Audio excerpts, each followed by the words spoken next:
coughs such as in pneumonia or patients that have COPD.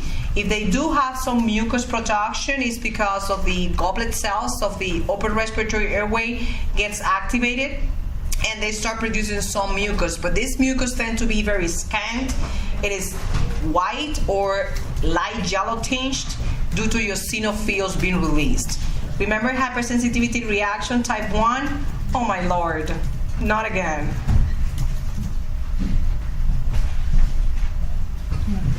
I'm already late on this class. She's coming?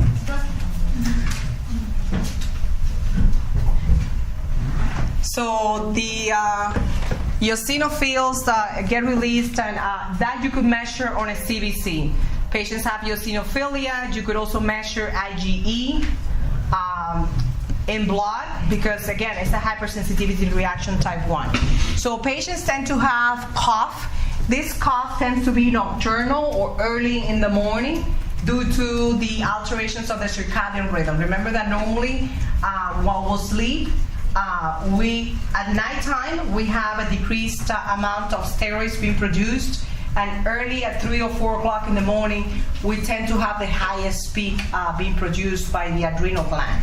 So that's one of the reasons why patients tend to have cough at this time. What are you doing? What are you guys doing? Oh, she said she'll come at the end of class. But what is that? What The is flyers. But can you distribute it and break? She wanted to have a talk. But can you do the talk at break time? Because I'm already late. Oh, yeah, she just said to go get her whenever. Okay. All right. So basically, it's a hyperresponsiveness mediated by hypersensitivity reaction type 1. Okay. So patients most of the time have, again, shortness of breath, at rest or on exertion that is mediated by a bronchial spasm and mucosal edema. Having mucosal edema, patients with asthma can take a normal inspiratory breath, but when they try to expire, even in the first second of expiration, they tend to have an alveolar collapse due to the mucosal edema, and that's the reason why they have expiratory wheezing. Okay?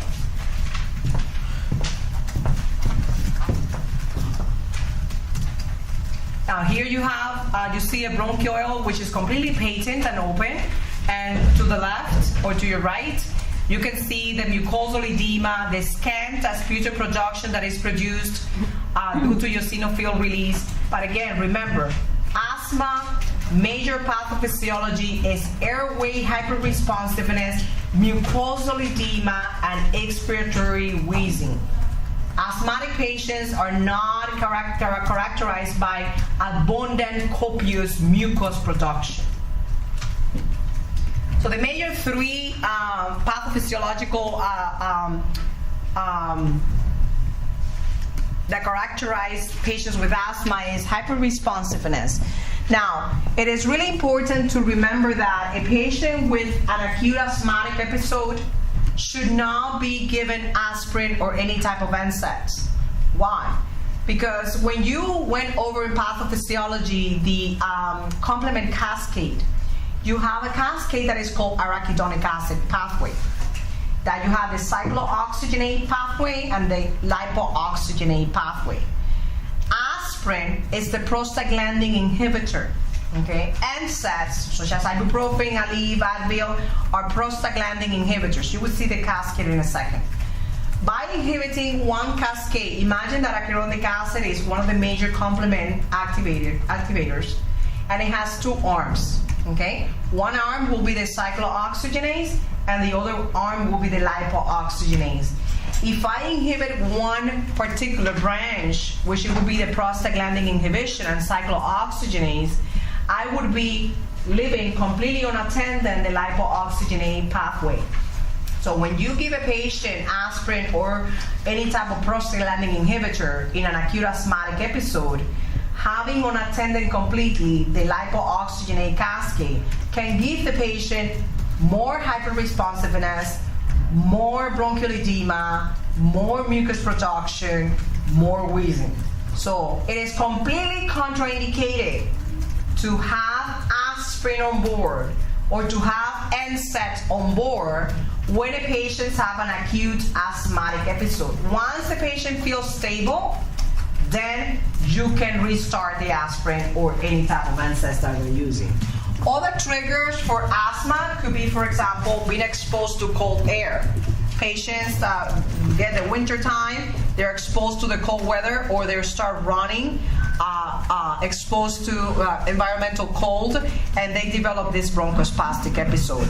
What can you do to prevent that? Well, you could either warm, right, your nostrils by putting a cover, or you could pump 30 minutes before exposing yourself to the cold weather, or to exercise with a short-acting beta agonist, which it would be albuterol.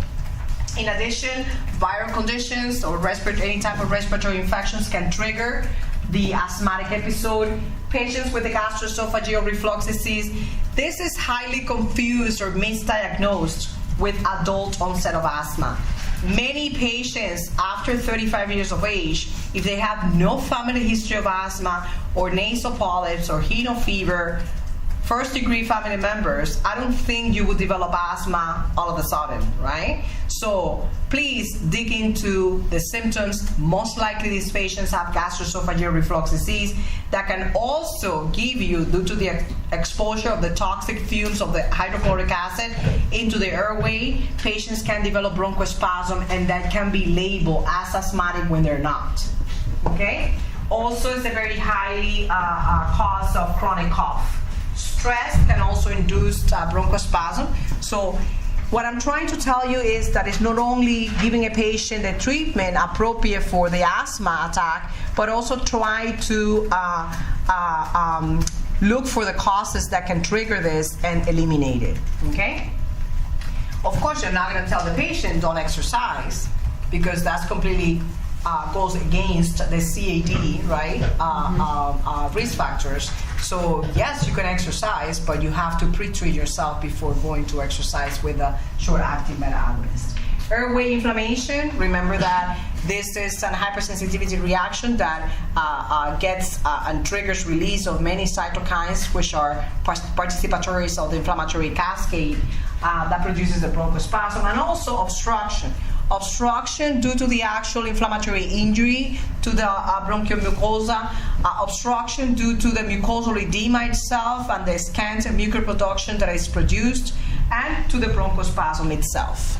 Okay? The only way to diagnose asthma is by doing a pulmonary function test. It is not by clinical signs and symptoms. Here you have a whole cascade of events that we discussed in pathophysiology. Once the patient is exposed to any type of allergen, which is the antigen, there is cytokines released. You have mastocyte degranulations, and due to the mastocyte degranulations, you have histamine released.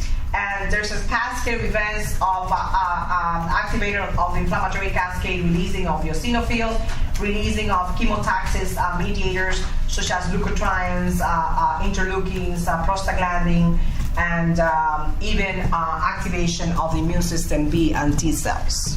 Okay, so we're going to target today not only all the major bronchodilators as therapy, being beta-2 agonists, short-acting and long-acting. We're going to be talking about xanthine inhibitors and caffeine. We're going to be talking about also alternative treatments such as leukotriene modifiers, mastocyte degranulators, inhibitors, and as well as antihistamines.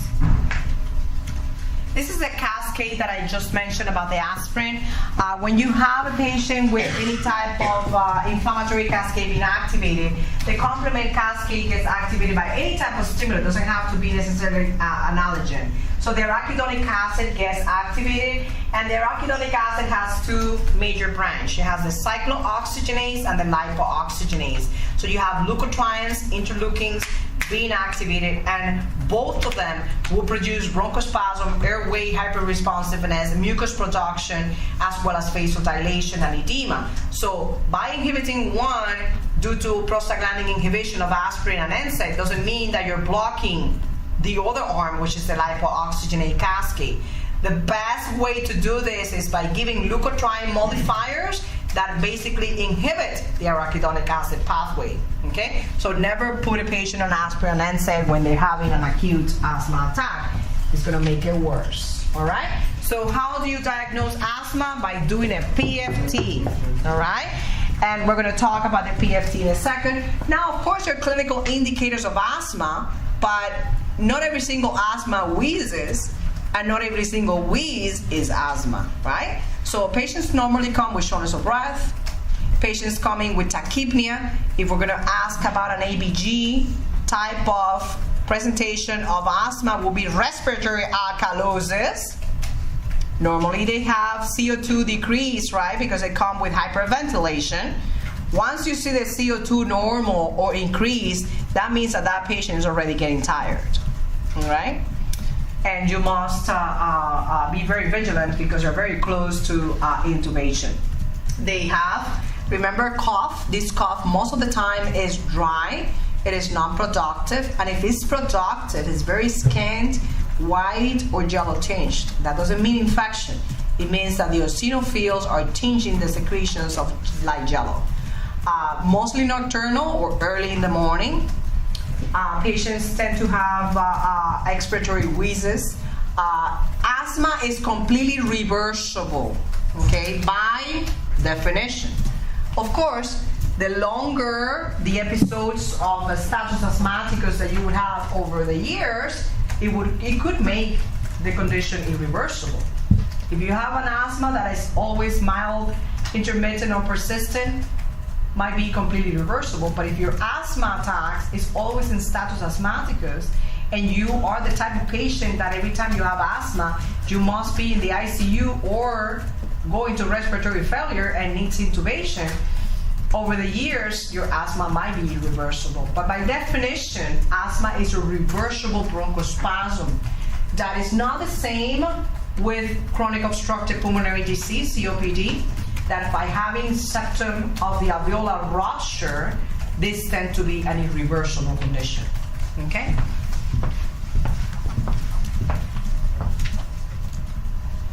Now, let me explain to you what is a pulmonary function test, so you could understand it.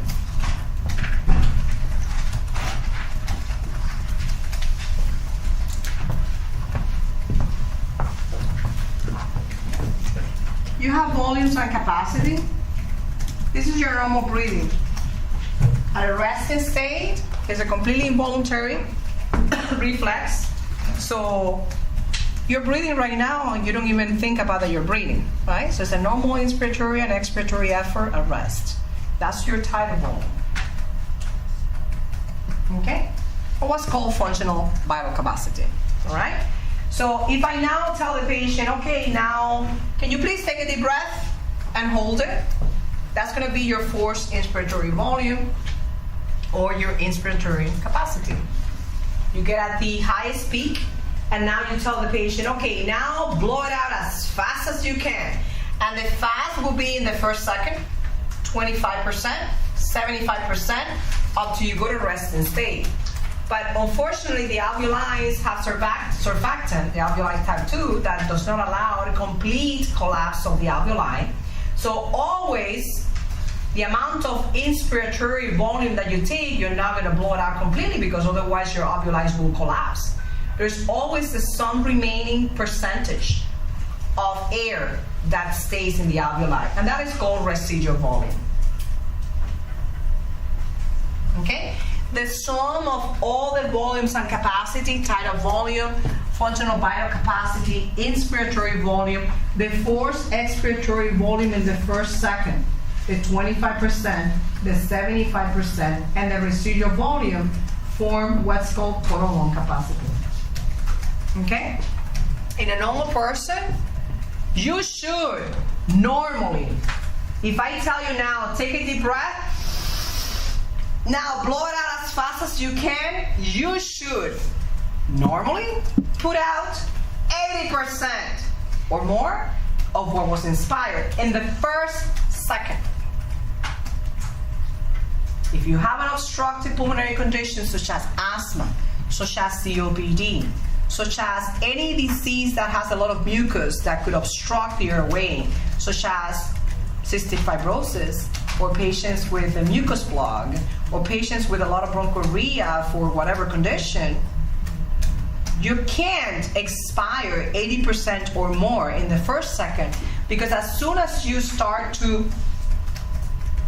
expire, the airway, due to either edema, such as in asthma, or bronchospasm, or a lot of secretions, such as in COPD or bronchiectasis or cystic fibrosis, will close up.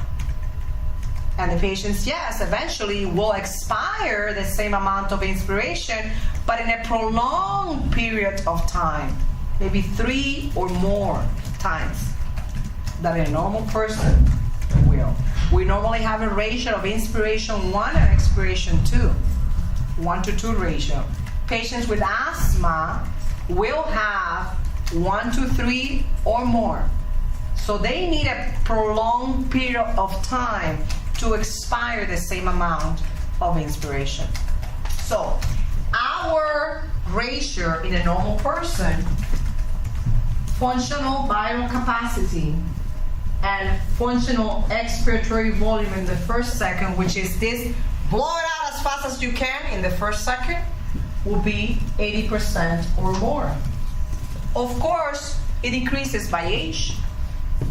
It's normally by age, your alveoli population will decrease, the lung compliance will also decrease, so of course your vital capacity will be decreased as well. Okay? So that's basically what explains that table. Now, let me give you another example. So you could compare. Again, a patient with asthma, take a deep breath, no problem. Now blow it out. I can't. That's the reason why they wheeze, because they're bronchial edema. Okay, it's like if you stretch the opening of a balloon. So they take, for example, 100% here, and they're supposed to blow out 80% in the first second, and instead, they only take out 20%. And yes, they will blow it out eventually, but at a longer time. Okay, so in patients with asthma, which is an obstructive pulmonary disease, the vital capacity or functional vital capacity ratio versus FEV1, which is forced expiratory volume in the first second, will be severely decreased. So it's not going to be 80%, it's going to be less than 80%. Okay? Now let me give you another illness.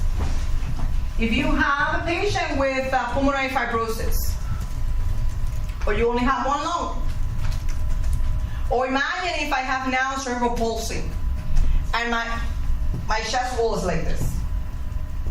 Do you think I'm going to be using this lung? Not at all, right? So, of course, a patient with cerebral palsy is not going to follow your commands, but let's imagine that they could. And you tell the patient, take a deep breath, blow it out. Basically, this lung is completely healthy. Okay, they only have a restricted capacity because they have severe scoliosis. So how much is the volume inspired? From 100%? They're 100%, because of course it's going to be limited, right? It's only one lung.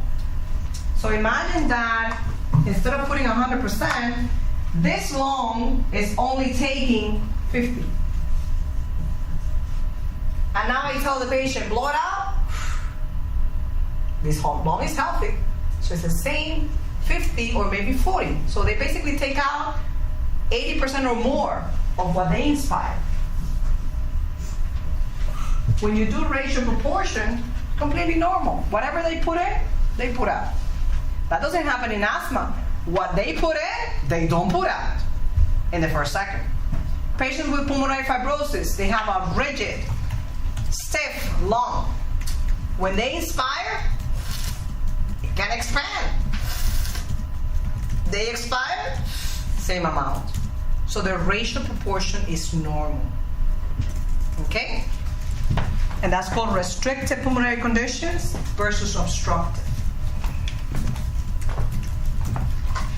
So how do you diagnose asthma? By doing a pulmonary function test. What is the best indicator? The ratio proportion of functional vital capacity and forced expiratory volume in the first second. This. FEV1 versus FEVC. Okay? Or you can choose, actually, forced expiratory volume in the first second is what markers obstructive versus restrictive. What's your goal? Well, first, it's not only give you medications, but look at the trigger. Recognize the trigger. Recognize the allergen and eliminate it. Otherwise, the patient's going to come constantly to you with the same symptoms.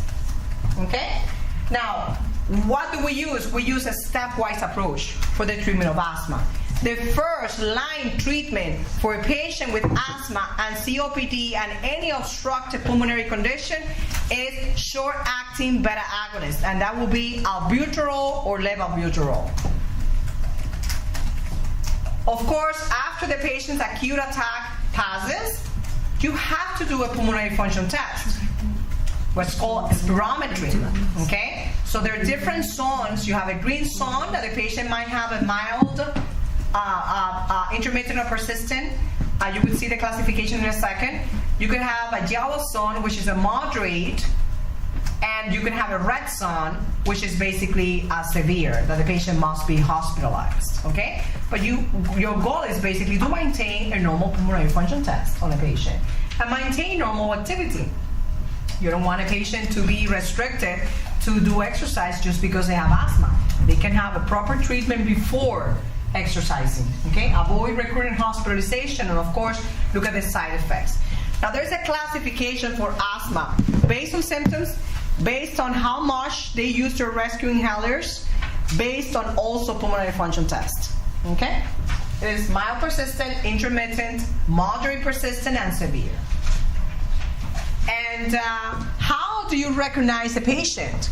If a patient has mild intermittent, even though the symptomatology is less than 2 times a week, ask your patient, how many times have you used your rescue inhaler, which is the albuterol? If the patient tells you, oh no, I only use it once this week, that is mild intermittent. And when you do a pulmonary function test, you're going to see that the PFT is completely normal. The FEV1 and FEVC ratio is more than 80%, is normal. In mild, how do you differentiate mild intermittent versus mild persistent? Based on the symptoms as well, and based on the amount that they use their rescue inhaler. For the mild intermittent, less than 2 times a week, symptomatology daytime or nighttime. In mild persistent, is more than twice a week, but not daily. How many times have you used your rescue inhaler this week? Maybe 3 or more. But is it 3 or more 7 days a week? Or is it 3 or more 4? No, maybe 4. If it's 4, it's mild persistent. And you can match this by doing a pulmonary function test. If the pulmonary function test is still normal, the patient meets the criteria for mild. Okay? And it's really important because based on this, you're going to treat the patient, and it's the stepwise approach that you're going to choose. Now, in the moderate asthma type, now the patients don't have symptoms less than 2 times or more than 2 times a week. They have a daily symptom. But daily symptom is, I use it every day, but I use it every day maybe when I go to run because I exercise. Or yes, I use it every day. I feel really sick, but I don't see myself using it constantly during the day. If you use it every day, but you use it only once a day or maybe twice a day, that doesn't mean that you're constantly every hour pumping or having every 4 hours an aerosol treatment.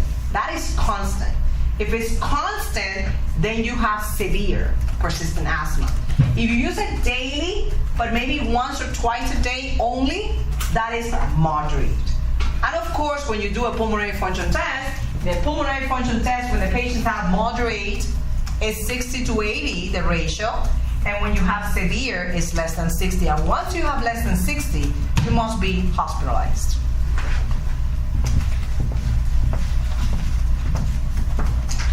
Okay? This is the same way explained. This was a table summarized, and this is the guideline. In the guideline applies exactly the same for pediatric or adult population. The mild, intermittent and persistent, the moderate, and the severe classification are exactly the same. And the stepwise approach treatment is exactly the same. Okay? So, this is children, adults. Now, let's go over the stepwise approach. You need to know this. A patient comes to you with signs and symptoms of asthma. Of course, even though asthma is only diagnosed with a pulmonary function test, you're not going to do a pulmonary function test if the patient is, you can't, right? You're not going to tell the patient, take a deep breath, blow it out. You can't. You're going to exacerbate the symptoms. So, of course, you're going to treat the patient as if it's asthma, and once the patient becomes medically stable, you could do a pulmonary function test and confirm the diagnosis, right? So if a patient comes to you with shortness of breath, cough, nocturnal or early in the morning, most of the time, you auscultate the patient has expiratory wheezes. Of course, look at the history. The history is really important, because if the patient now says, no, I was having cough, but I was having phlegms and fever. Asthma doesn't give you fever. Now, if you already have fever, you might have a low-grade fever because it's an inflammatory condition, but there's no high-degree fever in asthma. Once you have fever, you have to rule out the asthma episode, unless you are asthmatic, and because you have an infectious conditions that trigger the bronchospasm. Do you understand? But if you have never had asthma in your life, and now you have fever and leukocytosis and productive cough, most likely what you have is pneumonia. And you're wheezing because of the mucus that is obstructing the bronchiole, even though you're still going to give SABA. You can't label the patient as asthma. Okay? So go over the history with the patient.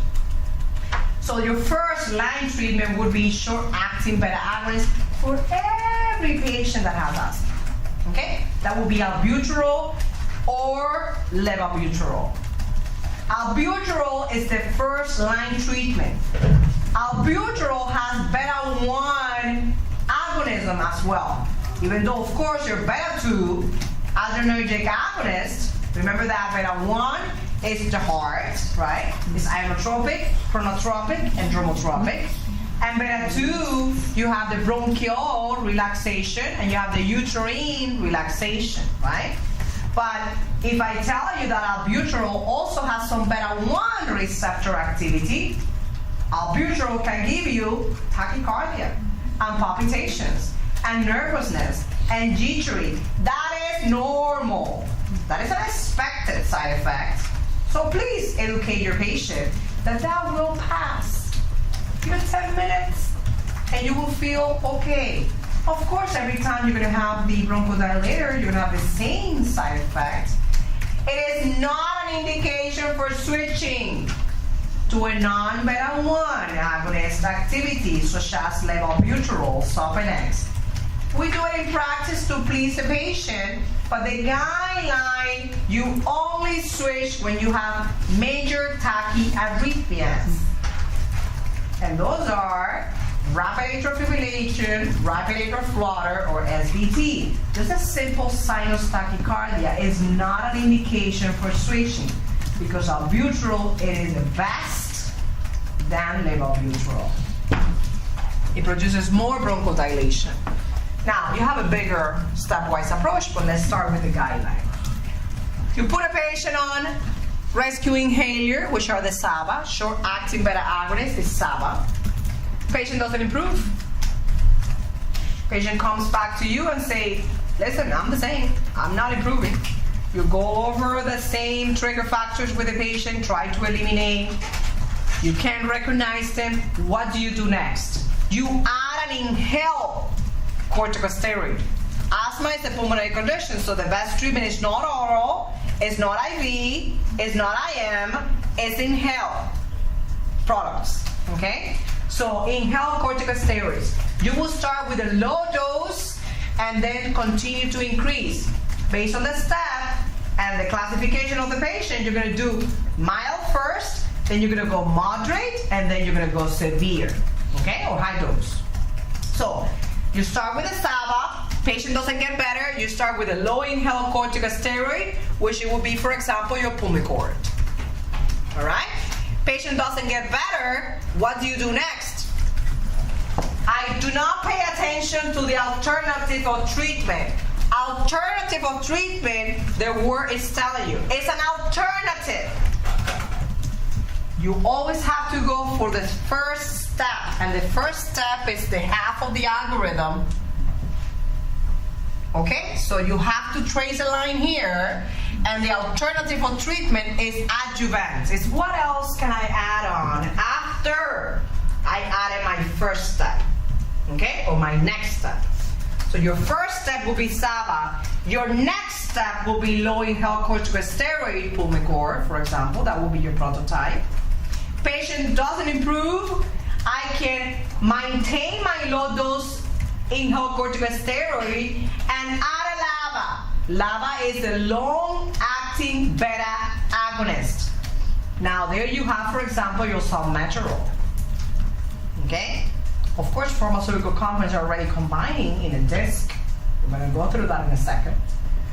Patient doesn't improve in the third step. What else can you do? Well, now, besides my alternative of treatment and steroid, which is my last step, the only thing that I have available is to increase my dose of steroid. Now let's go to a medium dose of steroid, plus my SABA, plus my LABA. Doesn't get better? Then I go high dose inhaled corticosteroid, plus my SABA, plus my LABA. And at any point on the stepwise, you can add any alternative of treatment. For example, if you're confused. I have a patient coming with asthma for the first time. What would I give? Albuterol. And when I say albuterol, it could be the hospital nebulizer, or it could be Ventolin, it could be ProAir, outpatient. Okay? So the patient doesn't get better. I do albuterol plus low dose of Pulmicort. But can I just go ahead and add an alternative of treatment here? Yes! At any time you can add any alternative of treatment. But it's not your first step of thinking in practice or in a test. Okay? Yes, I can add any alternative if I want to. Okay? Now, the patient doesn't get better, what would I do? Okay, albuterol. I would keep my low dose, and you would see that the stepwise can be vary a little bit, because if you decide that this patient's symptoms are really, really bad, I would jump in straight to medium or high dose. You could actually jump the steps, okay, depending on the symptomatology of the patient. And if you know this patient, if you know that these patients, every time they have asthma, they go straight into intubation, do you think I'm gonna go step by step? No, that's the guideline. You adjust the guideline based on your experience and based on the conditions of the patient. So low dose Pulmicort, and you add your salmeterol, and you can add any alternative if you want. Okay? And here then after that, what I only have available is to increase this to medium dose, then to increase it to high dose, keeping the same. And then the only thing that I have available after that is steroids, orally or IV. And at the end, the only thing I have available is immunomodulators. So let me ask you a question. I have a patient that is coming to you with shortness of breath and wheezing, symptomatology of asthma. Patient is already on albuterol patient is already on medium dose Pulmicort. What's the next step of treatment? Say it again. Patient is on albuterol. Patient is on medium dose Pulmicort. And let me even add you, patient is on Singular, which is an alternative of treatment. What else do I need? The corticosteroid. Or chronic. You don't understand what I'm explaining.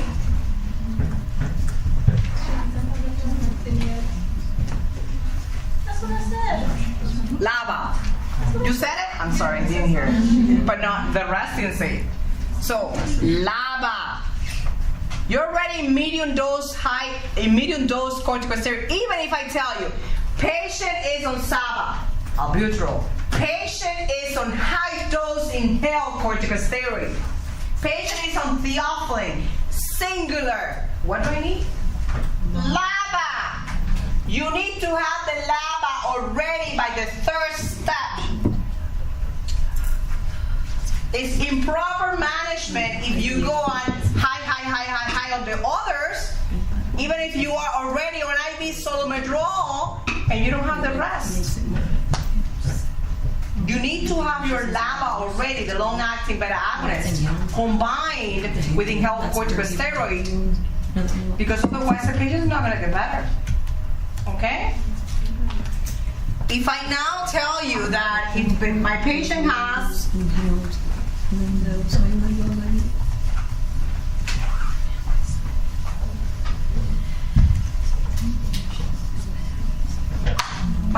comes in with the signs and symptoms of asthma, and you put the patient on albuterol, and the patient is not getting better, what do you add? What's the dose? Low dose. Patient is on albuterol, patient is on salmeterol, patient is on IV Solomedrol. What do I need?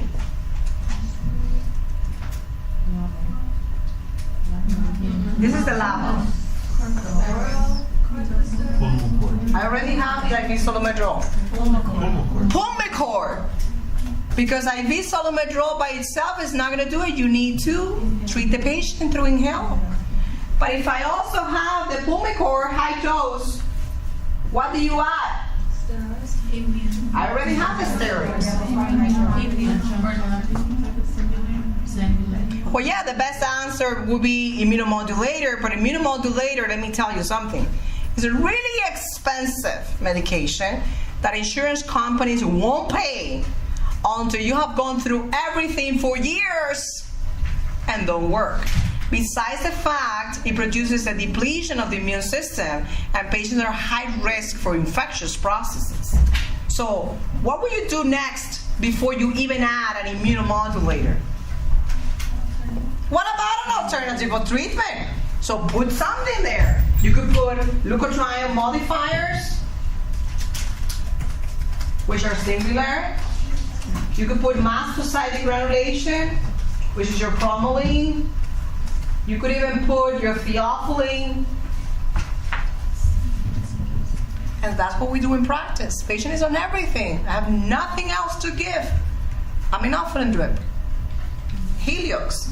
You could use magnesium to relax the smooth muscle. Any smooth muscle, but in this case would be the bronchial. Okay? So that's the stepwise approach.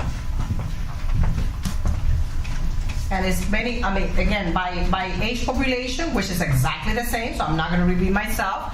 Bigger letters, same thing. Now, this is the classification basically. It doesn't really matter. I don't want you to know it like that. I want you to know that every time a patient comes in with signs and symptoms of asthma, any stages of asthma or COPD, what is the medication that the patient must be all across? SABA, albuterol. Patient is going to a football game and wants to know if there's a medication to prevent bronchospasm. What will you do? Well, 30 minutes before, You give me. SABA.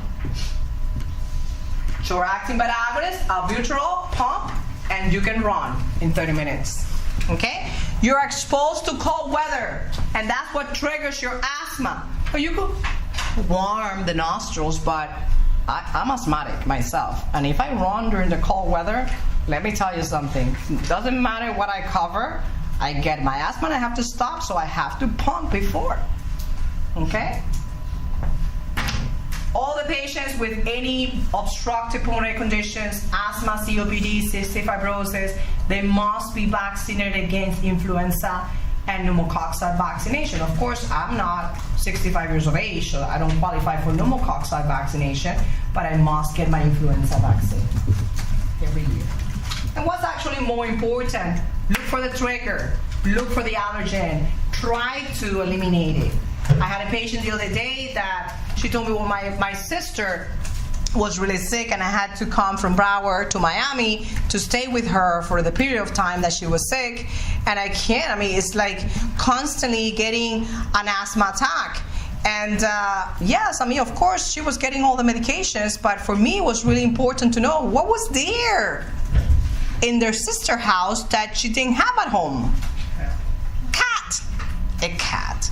And I told her, well, I understand, but this is the second hospitalization in the last 3 months that you have been with her, so you now have to take a decision. Because it wasn't a mild asthma, it was really bad on Heliox and BiPAP and all that, so please pay attention to the trigger. And you're not going to tell your sister to get rid of the cat, but you can get rid of yourself and move on to your apartment. Okay?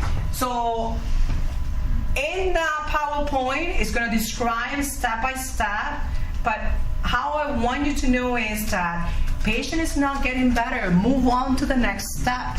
Patient is already getting SABA, the next step will be to add an inhaled corticosteroid. The next step is to add a LABA. And the next step is to increase the ICS, the inhaled corticosteroid. And then after that, the next step will be the oral steroid. Do you understand?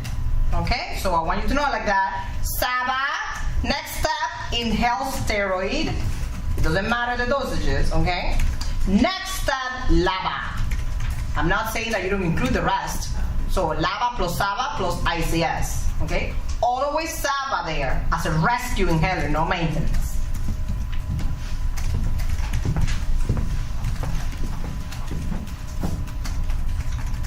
And it goes by step. And again, at any time, add the alternative of treatment. So basically, it goes slide by slide, saying exactly the same what the stepwise approach said. Okay? So what do you monitor? Well, the patient is on albuterol or levobuterol or even long-acting beta agonists such as salmeterol. They're all beta-2 agonists. They all have at some proportion an activation of the beta-1 receptors. So again, tell the patients, yes, you're going to have the G-train, the palpitations, the tachycardia, the nervousness that will overpass, you will overcome those symptoms. Now, what will you have to be vigilant for? Tachyarrhythmias, right? And any alterations of consciousness. That's what you really care the most. For the long-acting beta agonist, it has a black box warning that is in your slide. Never use it alone. So as you could see in the stepwise approach, it was never said use salmeterol by itself. You use salmeterol plus inhaled corticosteroids plus SABA. If you use it alone, it is being known, and you have to educate your patients, because I have a lot of elderly patients that they think that their disc can be used as a rescue inhaler. They don't have a refill for albuterol, and they don't care. They can use the disc as a rescue inhaler. And that is completely wrong, Because if they overdose or they use the LABA by itself, if it doesn't have, of course, the inhaled corticosteroids already add to it, it can induce cardiovascular collapse and death. All right? So that's one of the reasons why already pharmaceutical companies have introduced, combined already, the SABA or the LABA with inhaled corticosteroids. You have the Convivent, you have the Advair. Why? Because they already know that these elderly populations, or even mothers of children that are not well educated or explain these major side effects, they pump their children, or elderly pump themselves extra as a rescue inhaler, and they die. They can have an MI, they can have any type of acute coronary syndrome. Okay? So you need to know that, black box warning. So also, how else can you manage exacerbations? Remember, you manage exacerbations by introducing short-acting beta-agonists to a patient. That's your first line. Your second line of management of an acute exacerbation is by adding an inhaled corticosteroid. All right? But it's not used by itself. It's used with a SABA, with a rescue inhaler. Then how else can you manage exacerbations? In the next step, you must add a long-acting beta-agonist, and then after that, you increase the dosages. How else can you manage exacerbations? Using adjuvant of treatment that are not used as monotherapies. So they are not used by itself, and they're never ever first, second, or third line. And those are, again, your mastocyte degranulase inhibitors, such as cromolyn. You have the leukotriene modifiers, such as your Singulair. You also have the xanthine inhibitors, which is theophylline. Okay? And even caffeine. In Cuba, if you don't have theophylline, you brew Cuban coffee and you drink it. It's the same thing. It's true. So how do you assess severity? The only way to assess severity besides the signs and symptoms is by doing a pulmonary function test. If you see that the patient has a pulmonary function test of less than 60, it's in the red zone, right? And that patient must be in the ICU because they are very close to respiratory failure and intubation. How else can you manage classifications? Well, again, looking at the ABG, or looking at your assessment. Normally, most of the time, not all the times, but most of the time, patients with acute asthma episode, they have expiratory wheezes. Now you go and listen to a patient, and the patient's ventilatory exchange is completely diminished. You don't hear anything. You don't hear wheezes. You do an ABG, and you expect the patient to be in respiratory alkalosis. And now in the country, the patient is having retention of CO2. That patient is getting tired, and it's very close to respiratory failure and need for intubation. So that's how you assess. Also, how can you assess the possible deterioration? It's very important to ask your patients that have history of asthma, have you ever been intubated? Because if they tell you yes, or every time I come, you're not going to leave the patient in a regular floor, right? Because they will decompensate really quickly, and nobody's going to notice because there's 6 to 8 patient ratio per nurse. Okay? So that's another important part. So how do you treat the patient at home? Well, you could treat the patient at home with the SABA. You can treat the patient at home with inhaled corticosteroid. You can treat the patient at home with the LABA and all the alternative treatment. But even though you can treat the patient at home with an oral prednisone, once you need prednisone for an acute exacerbation of asthma, you should hospitalize that patient. That patient is already in step 5. I'm not saying that we don't manage patients with Medrol dose pack or prednisone 20 milligrams outpatient, depending on the patient. If it's your patient, you know that patient, you can manage that patient outside. But by guideline, if you're already on the step 5 of the stepwise approach of asthma, you should bring that patient to the hospital. and have close observation. So once you are at the highest step, you have already a patient on the hospital, for example. In the hospital already on IV Solomedrol, you have a patient on short-acting beta-agonist, you have a patient on high-dose inhaled corticosteroid, and even on theophylline or singular. Now the patient is getting discharged. You must step down. You don't keep the patient at that level, okay? Even if you discharge the patient with, you're not going to discharge the patient with IV Solomedrol, of course, you have to put the patient on medrol dose pack. That's a stepping down approach. Even if you don't step down on the theophylline and singular, have the patient come back to you or go to the PCP. They must step down. The patient should not stay on those high doses of ICS or even on the alternative of treatment. Okay? But always keep the rescue inhaler. The rescue inhaler will be your albuterol. Okay? Now, SABA as well is the treatment of choice for pregnancy, because the others will be category C. For example, theophylline will be category C. The steroids, category C, depending on this trimester, like third trimester, can be used. In pediatric patients, also SABA is the treatment of choice. That's why I jumped into all these stepwise approaches, because it's exactly the same. Okay? Now, let me ask you a question from hypertension and asthma that you had over and over and over. Patient has hypertension and now has signs and symptoms of asthma. Which is the best antihypertensive medication that you would choose? Metoprolol, right? So don't choose propranolol. All right, good. So what else can you educate a patient about? Yes. For a pregnant person, albuterol, would it relax the uterus? Yes. No. Well, actually it relaxes the uterus, but it would not allow them to abort. Good question.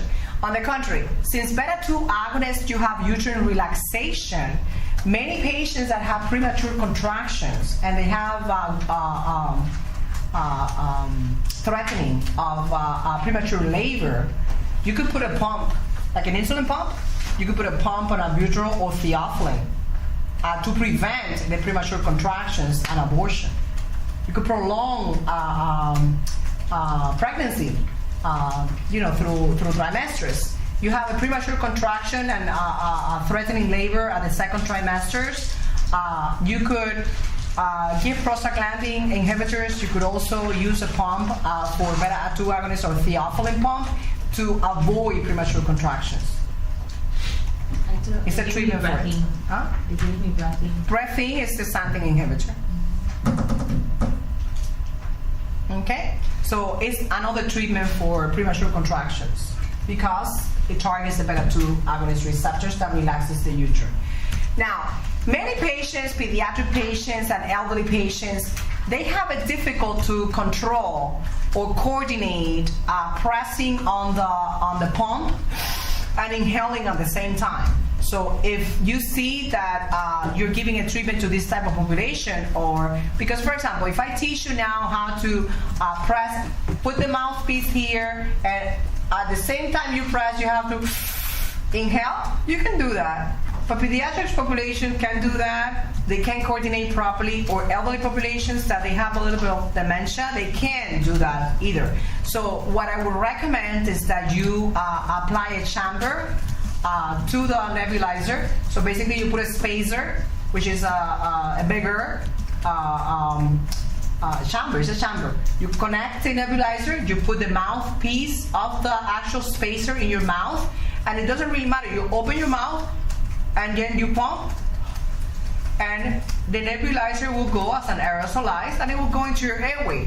Because if you can't coordinate the pumping and the inhaling at the same time, the medication can stay in your tongue, in your oral mucosa, and doesn't go into your bronchial tree, so it won't do anything. Okay? Talk to your children educators. I mean, they need to know. For example, my son has exercise-induced asthma. the PE professor needs to know that he's not a faking person. No, he needs to pump before. He needs to tell them, okay, this is the time. We're gonna go to PE, so please allow me to take and inhale. So they need to be aware of all that and the triggers. Okay. For example, when he was a little child, he used to get all the legs swelling, and you would see the marks of the grass in his legs. He was very allergic to the grass. And besides the bronchospastic episode, he would get all it looks like abuse. It was like all swelling, and you see like slapping from the grass if it was a high grass. So he needed to know that he was allergic to grass. So a claritin before, children claritin, and a pumping before exercising. Because if they're unaware, then you might have, serious consequences. So remember that patients that have COPD, patients that have asthma, if they have a hypertension at the same time, you must choose a cardioselective antihypertensive medication, and that's in your quiz. Again and again. Okay? So patients that have seasonal allergies, what about if you know that every time spring season comes in, you develop allergic rhinitis, nasal congestion, and you start sneezing, and that is basically what provokes the asthma episode. Well, then either take antihistamine, you could take intranasal antihistamine medication, you could also take nasal steroids, but what you basically must prevent the exposure. If it's pollen, that's impossible, right?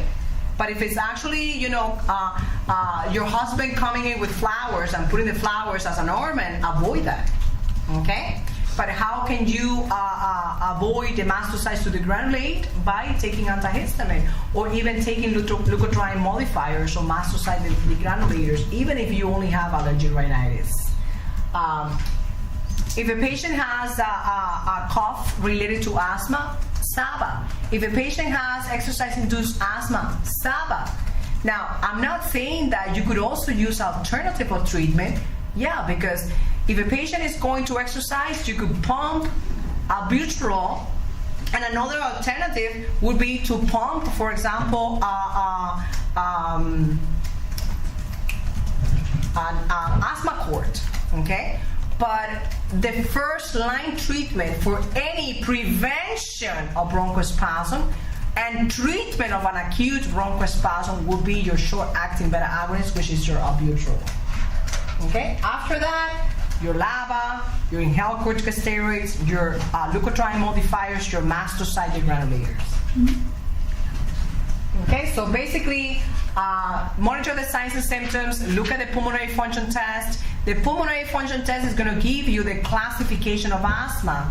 Once the patient, of course, is better. You go first by the symptoms. Are my symptoms less than 2 times a week? That's mild intermittent. Are my symptoms more than 2 times a week? That's mild persistent. Is it daily? Moderate? Is it continuously through the day? That will be severe. And in addition to that, you would do a pulmonary function test.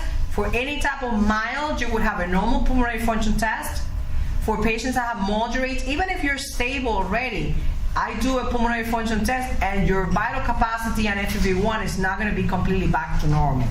So the moderate will be between 60 to 80, and the severe will be less than 60, and that patient requires hospitalization already.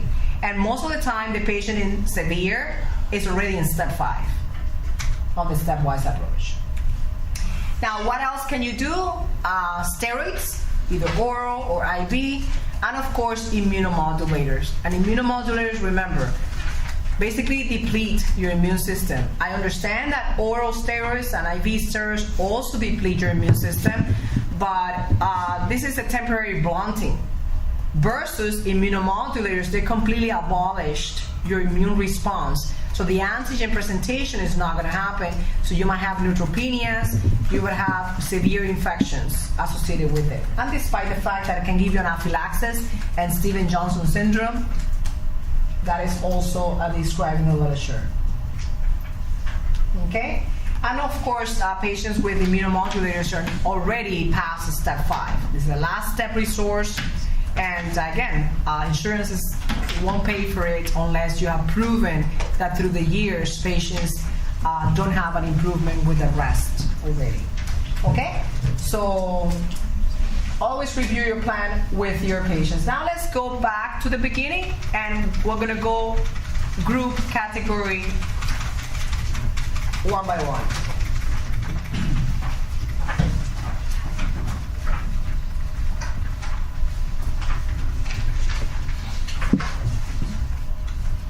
Okay, so what is the first line treatment for a patient with obstructive pulmonary conditions, including asthma and COPD? SABA. Talking a little bit about COPD, even though I didn't cover it and it was next. COPD is no more than chronic obstructive pulmonary disease that compiles two different diseases. You have chronic bronchitis, which is no more than copious, tenacious sputum production for the past 3 months for the consecutive 3 years. This is a patient that tends to be obese, a patient that tends to retain CO2, a patient that has, again, a lot of mucus production. And also, there is another component which is called emphysema. So emphysema is no more than a rupture of the septum of the alveoli. So the diffusion of oxygen and CO2 is impaired. These patients that tend to have a slender body habitus because they're in very high catabolism state due to hypoxemia. Patients also tend to have hyperinflation and an increased AP diameter on a chest X-ray.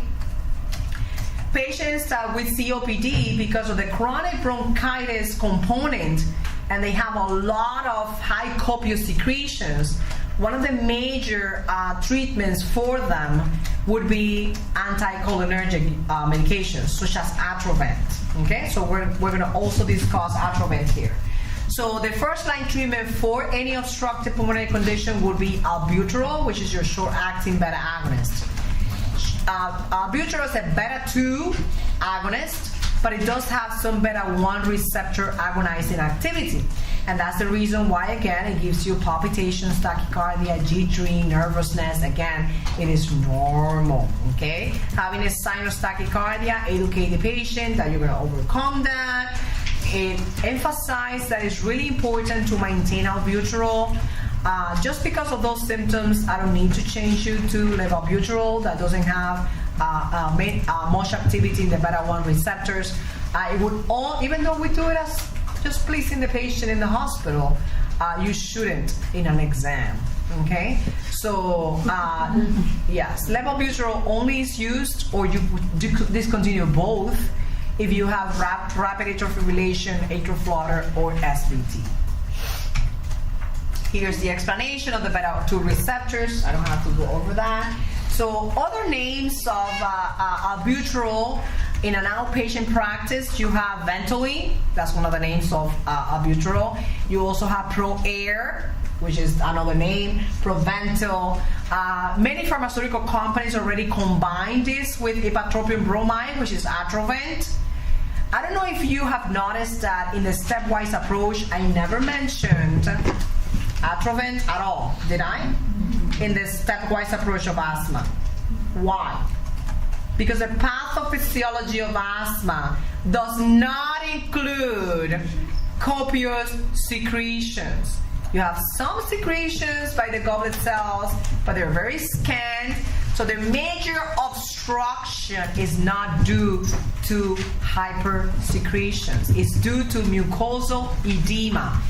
And again, even though in clinical practice we use it, I use it too, because it already comes combined as Duoneb, and an outpatient already comes combined as Convivent. There's no need. So, the treatment guideline for asthma does not include anticholinergics. So Atrovent, it is not one of the choices for asthma. It is for COPD. Okay?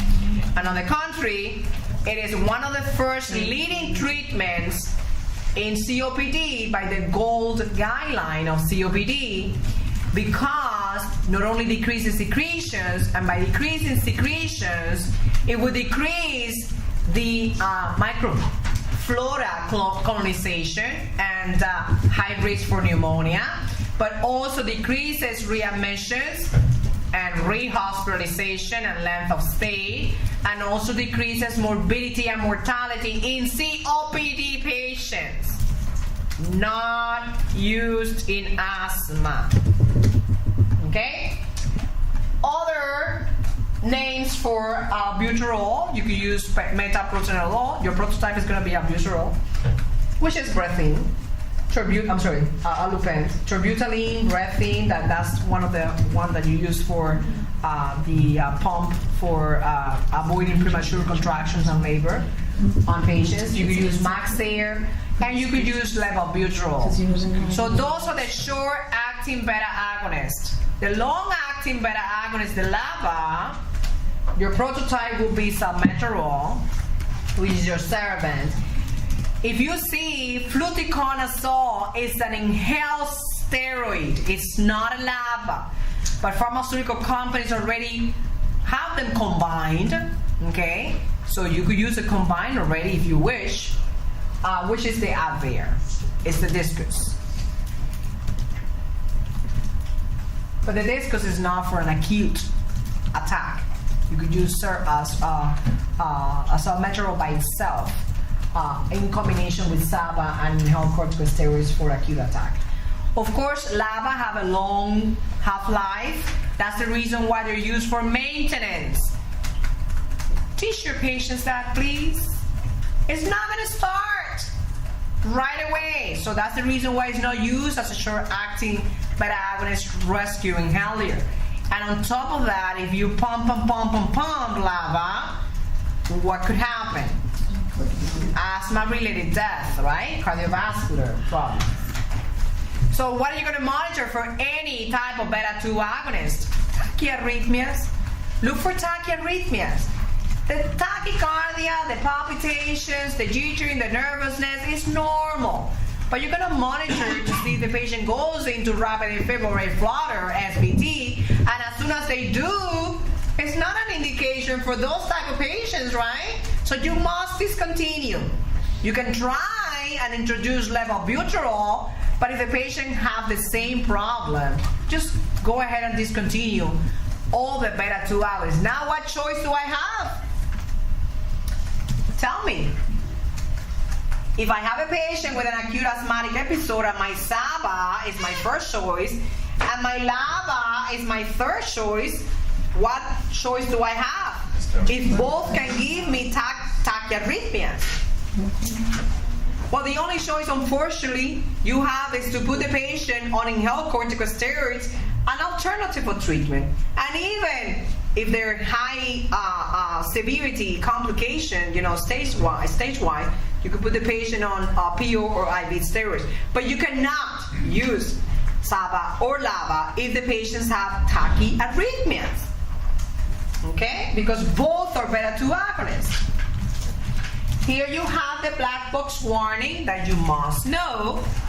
Those patients that are used LABA, salmeterol by itself without the combination of an inhaled corticosteroids are at risk of asthma-related death, cardiovascular conditions. MI, acute coronary syndrome, cardiomyopathies, cardiac arrhythmias, and death. All right? Theophylline is also a category B in the third trimester. And of course, you could use it for premature labor, because once you have premature labor, you're already in the second end of second or third trimester. C for the first trimester, so never use it in the first trimester. You're safe for children as well.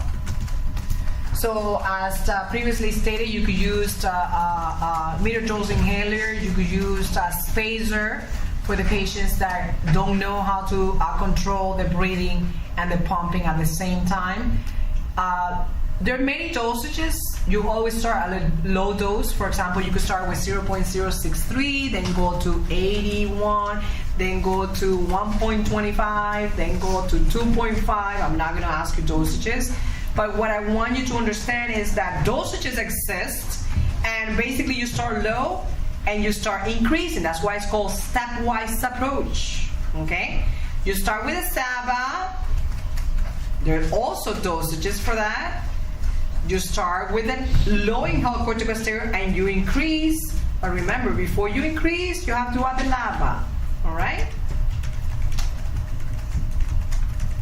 Or you could already use it in combination in a discus. You could use a combination of SABA with an inhaled corticosteroid in a discus, or you could use the LABA and inhaled corticosteroid in a discus, which is out there. There's even combination with anticholinergic for patients that have a COPD with LABA and SABA, which is the Spiriva. Okay? So, again, emphasize, educate your patient that these effects are normal. You're going to overcome it. Please stay with that. I understand that it's very uncomfortable. But it's just for a period of time that you're severely bronchospastic. And if you want them to comply, you know what you're going to tell them? Listen, you know what the problem is? That you're really, really tight. You're not breathing properly. And your blood test is borderline to failure. And that means that you can be intubated. They accept it. Okay, if you mention intubation to a patient, forget it. Even the patients on BiPAP that they don't want to comply, say, don't take it out. Let me manage you. I'll come back in 4 hours. I'll do a blood test in 4 hours. If your blood test is better, I promise that I will take it out. But this is to avoid intubation. When they hear that, they comply. Okay? So we went already through the minor signs and symptoms that patients must be aware of, and that is completely normal. The same thing happens with a long-acting beta agonist, because both are beta-2 agonists, okay? They both produce the same signs and symptoms. Now, these medications, it is common sense, let me ask you, if you have a patient with pheochromocytoma, what is that? It's a tumor in the adrenal medulla. That secretes what? Catecholamines. They secrete epinephrine, norepinephrine, dopamine. They also activate the alpha and the beta receptors, and that's the reason why the patients with pheochromocytoma have hypertension, they have palpitations, they have tachycardia. So would it be a good choice to put a patient on beta-2 agonists if they have pheochromocytoma? They're going to have more hypertension, more tachyarrhythmias, right? Same applies with theophylline. You will see that in a second. Now you went through CNS, even though it was independently, and strike you. In the CNS independent study, you went over the antipsychotic medications. Patients with depression, right? In theory, what they have depleted is serotonin, right? When you give patients either tricyclic acid, or you give SSRIs, or you give monoamino oxidase inhibitors, what you're basically doing is inhibiting the reuptake of these catecholamines, serotonin, norepinephrine, epinephrine, and all that, at the level of the postsynapses. You're going to have more of the catecholamines. So if a patient has serotonin syndrome, for example, or the patient is on SSRIs or TCIs or MAO inhibitors, how do they feel? They feel hyperexcitable. They feel with tachycardia, with palpitations, with hypertension. So patients having beta-2 agonists on board for asthma and having these medications at the same time can induce more tachyarrhythmias, right? So it's not your best choice for those type of patients. Also could induce either clearance or prolonged half-life, or many medications have a narrow therapeutic spectrum, such as digoxin. Okay? So what would you give for patients that have exercise-induced asthma? SABA. And that's all you need to know here. So what else can I add? Your first-line treatment and answer is SABA. What else can I do? Well, I can do inhale Montelukast, I can do Sarfilucast, which are no more than leukotriene modifiers inhalers. Why not? They're my alternative of treatment, but it's not the first line. Albuterol will be your first line for that. Okay? So, Let's see what else. The cost, besides the fact that it penetrates better the bronchial tree, besides the fact that it's a potent bronchodilator more than levobuterol, despite the side effects, the cost is less for albuterol than even for levobuterol. It's $100 and something for levobuterol. Many insurance companies don't cover unless you justify the need. Okay? Now let's talk about another group of medications which are xanthine derivative, which are inhibitors of the phosphodiesterase and the CAMP, which are necessary for ATP production and bronchial smooth muscle relaxation. And that is theophylline. At the end, the metabolite that is produced in the xanthine metabolism is caffeine. So xanthine is a caffeine derivative. That's the reason why we can use caffeine, yes, for patients that have bronchospasm. Okay? So, side effects of theophylline. Well, again, theophylline is never the first line treatment for asthma or any obstructive pulmonary condition. It's only an alternative of treatment. What is really important to know about theophylline? Theophylline is also a narrow therapeutic spectrum medication.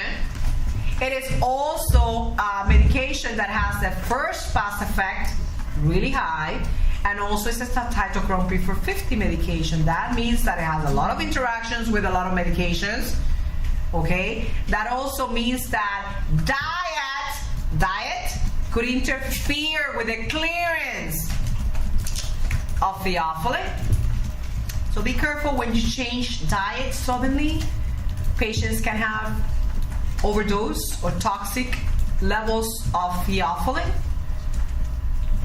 How would a patient with theophylline feel as side effect? It is also an stimulant, so patients would have CNS stimulation, they would have alertness, they would have cardiovascular stimulation, they would have tachycardia, palpitations, they would also have jittering, they would also have nervousness. But that is common for theophylline. The normal levels of theophylline that you need to know is 10 to 20. When the patients overpass the levels of 20, is when you have to start GI toxicity. So the most common symptoms are related to cardiovascular and CNS, but once the patients have toxic levels, patients would have starting GI distress. And that's exactly what you're going to pay attention to. The patients are having nausea, vomiting, diarrhea, abdominal distension. Those are major symptoms of theophylline toxicity. And what will you have to do? You have to hold the medication. If you have any GI instability, measure the levels. If the level is less than 20, then you could resume the theophylline, but if the levels are more than 20, you cannot restart. The same as digoxin. Have you ever asked yourself if digoxin is an ionotrope, and by producing inotropicity, patients would have a better contractility, but at the same time they would have chronotropicity, and the patients with digoxin should have tachycardia, but that is normal. That is expected, right? But when you overpass the levels of therapeutic levels, you basically have a negative effect. And the patients would have, on the contrary, bradycardia, and they would have a GI instability. The most common signs of digoxin toxicity are not related to cardiovascular, are related to GI distress, the same as theophylline. Okay? So I want you to pay attention to that. Don't assume that the patient has a gastroenteritis or food poisoning. If you see a patient coming in with GI distress, assume that it's a theophylline toxicity. Stop it. Measure the levels, and if they're high, that's the cause. Now, no, there's no antidote for theophylline toxicity. You just have to allow clearance. There is an antidote for digoxin toxicity. You can give Digivan, but not for theophylline. Okay?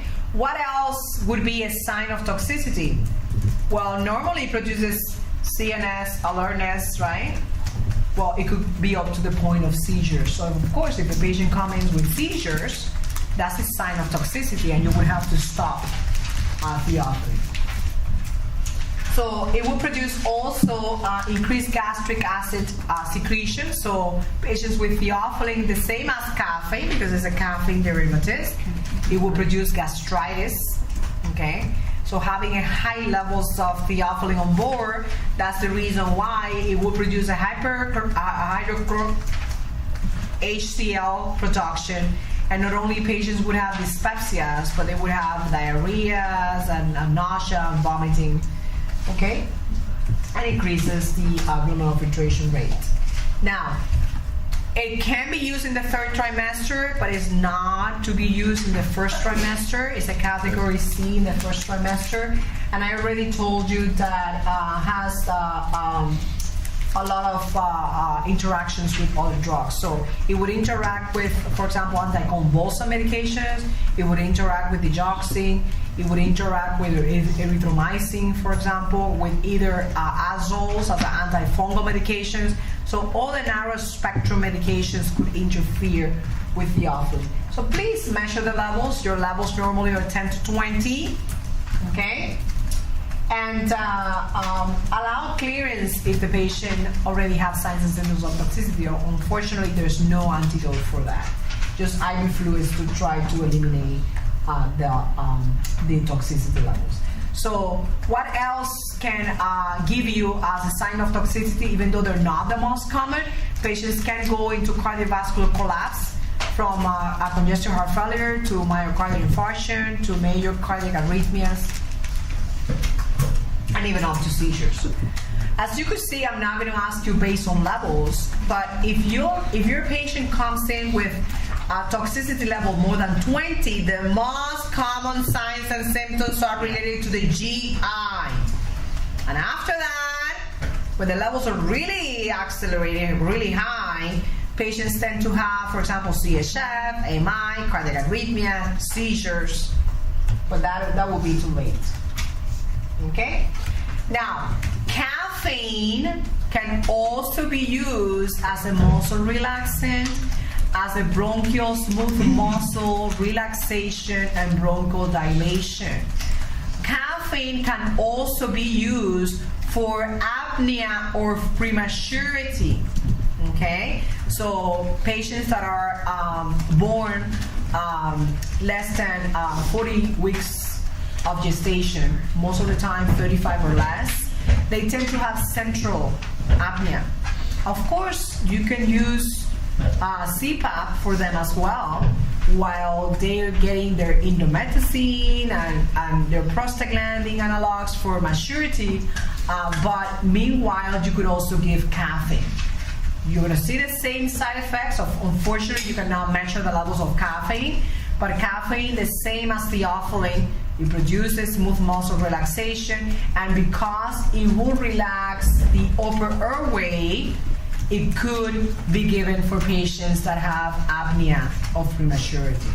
Okay? Same side effects. Now, as previously stated, theophylline is a cytochrome P450. It could induce or it could retain certain byproducts of metabolism of other drugs and could provoke toxicity. I'm not going to ask you this in details, but for example, if a patient smokes, the clearance for theophylline will be faster, so you will never achieve target levels or therapeutic levels. If a patient, one of the questions for your quiz is related to diet. So be careful with the diet when a patient is in theophylline. Having major changes of protein or carbohydrate diet is not good because the clearance can be impaired and the patients could have toxicity. Okay?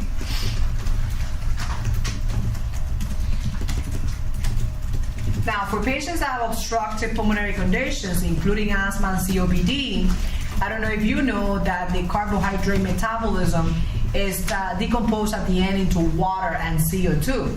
So if a patient is having COPD, they're normal CO2 retainers, right? So imagine having in their diet high levels of carbohydrate. So the amount of CO2 production at the end of the carbohydrate metabolism will be increased. So these patients tend to retain more CO2. You have to educate the patients with COPD that please cut down the amount of carbohydrates. All right? In addition, patients with caffeine as well as theophylline, again, a lot of interference with a lot of medications. They can have accumulation of end byproducts of the metabolism. They can have hyperbilirubinemia. They can have phenylketonuria, but that's really rare. Okay? Never the first line drug of treatment of asthma or COPD is always an alternative of treatment. Your book says second or third line, but is that true? No. Your first line is SABA. Your second line is inhaled corticosteroid. And your third line is LABA. All right? I already said of the apnea of prematurity. Now, theophylline is a very, very old generation bronchodilator. A lot of people don't use it because of the therapeutic effect. You have to monitor the levels because otherwise the patients can become toxic. But if you put the patient on aminophylline or theophylline and you carefully monitor the levels, of course at the beginning you have to do it if it's in the hospital every day. If it's outpatient, you could do it every week. Talk to your patient about the diet, about all the medications that they might be taking due to other comorbidities. If you monitor that carefully, there's no high risk, okay? And the cost is really, really low. Of course, as you could see, is not in the first line stepwise approach, it's always alternative. And because of the risk, I would choose other alternative of treatment first. I would choose cromolyn first. I would choose Singulair first. I would choose antihistamines first before I decide to add theophylline. And we do the same in practice. You come to me and have no other choice to give you despite intubation, and I would give you a trial of aminophylline drip, put you on Heliox. You know what Heliox is? It's the balloon, it's the same tank that you inflate your birthday party's balloons.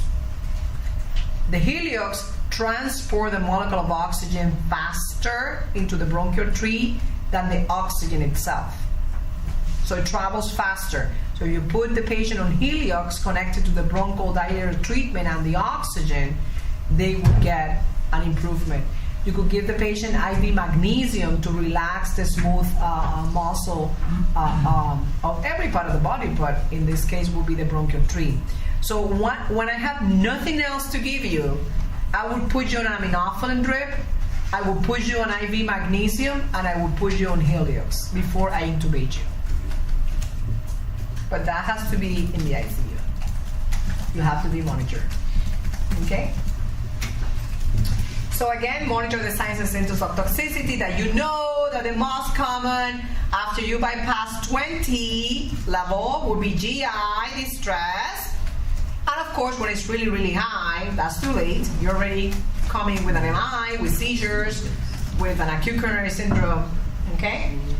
You must achieve the steady state. Once you achieve the steady state and you see that the patient for the past 3 months has not become toxic, you could measure the level every 6 months, every year, if it's necessary. If the patient needs to use theophylline. There are patients that are prednisone dependent. There are patients that are theophylline dependent. Nothing else worked for them. For example, I am asthmatic and I break up really easily. My brother is a severe asthmatic, and every time he goes straight to the ICU. He has been intubated. So it's not the same type of patient, okay? And he is prednisone dependent. He has to be on theophylline and everything else, because otherwise he's going to go quicker into the status asthmaticus. And in Miami, I don't think you could control the allergens too much, right? Mm-hmm. Okay. So So please pay attention to the nausea, to the vomiting, to the severe abdominal pain, okay? Those are the most common for toxicity of theophylline as well as caffeine. Now, let's talk about anticholinergic, and this is Atrovent. You can use it in hospitalization along with albuterol, which is a duo-neb, or you could use it as outpatient in combination with the SABA as well, which is a Convivent, okay? Or you could use it by itself, which is the ipratropium bromide. Remember that ipratropium bromide, Atrovent, is not a treatment for asthma. It is a treatment for patients that have COPD because it is an anticholinergic. We went over and discussed the parasympathetic nervous system that has two types of receptors, the muscarinics and the nicotinics. The muscarinics will give you everything wet, right? Everything slow, and everything relaxed, right? Patients would have also so everything wet includes not only salivation and lacrimation, but also includes bronchorrhea and bronchospasm, right? So that bronchorrhea and bronchospasm is what I really care about to counteract with an anti-muscarinic, which is an anti-cholinergic, ipratropium bromide, Atrovent. Okay? Does my patient with asthma have bronchorrhea? No. It's a COPD with a chronic bronchitis component. Bronchorrhea is a lot of secretions. All right? In addition, muscarinics will give you everything slow. If I blunt the effect of muscarinic with an anticholinergic, what will be another side effect? Everything fast. Right? So you have to monitor tachyarrhythmias, tachycardias, and palpitations and all that. Muscarinics will give you everything slow, right? Including and contracted. So meiosis, and if you blunt that, it will give you mydriasis. So if a patient has a nebulizer for Atrovent, you might see that the patient has pupillary dilation, and that doesn't mean that they have a stroke. It's the Atrovent that nebulizes into the eye, or systemic could produce mydriasis as well. But because also counteracts the effects of everything wet, it will give you everything dry. And everything dry includes dry mucosa, dry mouth, dry pharynx.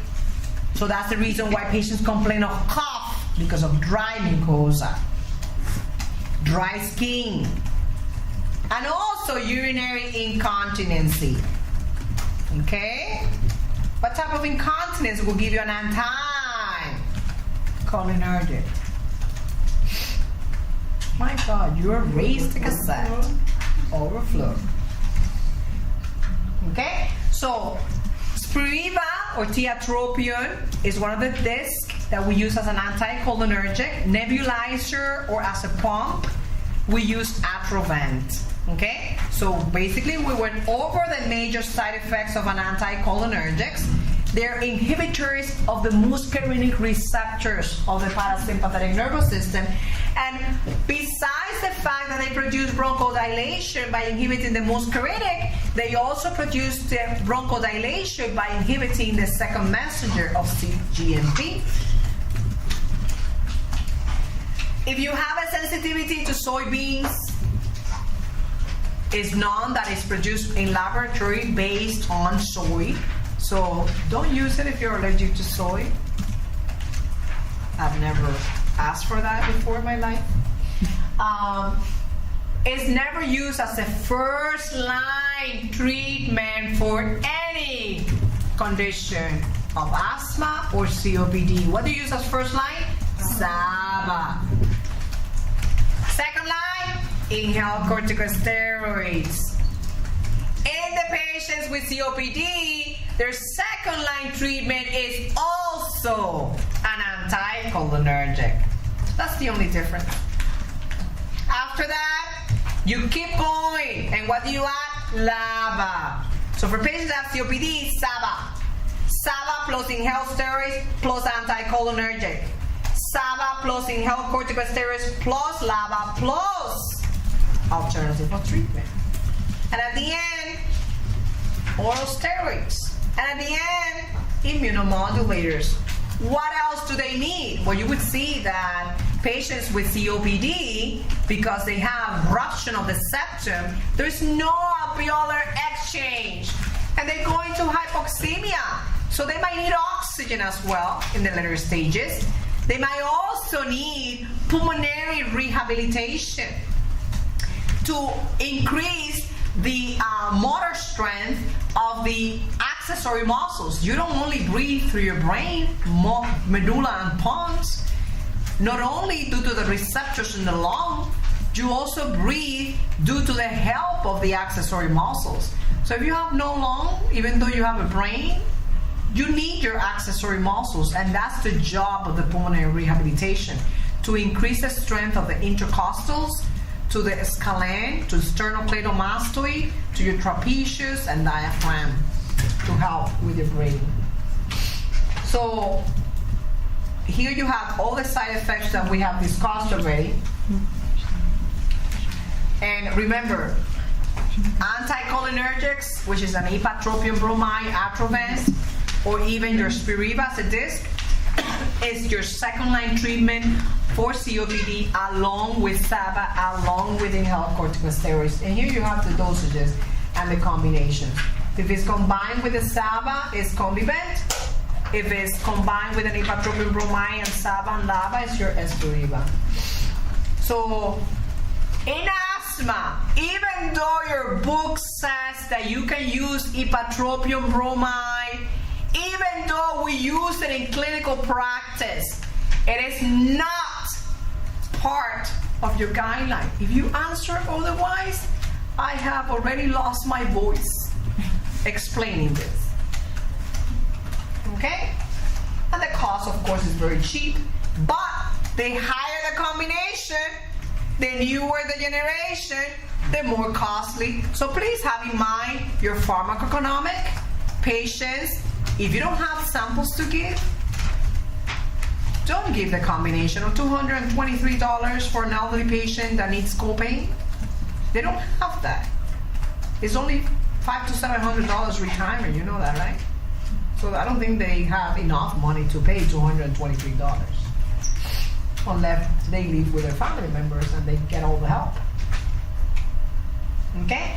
Now, another group, remember that we emphasize that the first line treatment will be the SABA. That's your albuterol. The second line treatment will be your inhaled corticosteroid. That will be your Pulmicort, right? As your prototype is coming in a second. Then your third line treatment is your LABA, which your prototype will be salmeterol, all right? And then you can start adding alternative of treatment. We already went through the last resource of alternative of treatment, which is your theophylline. Now let's talk about mast cell stabilizer. How can we avoid the mastocytes to degranulate and release histamine? Well, you can give me cromolyn sulfate. That's also an inhaler.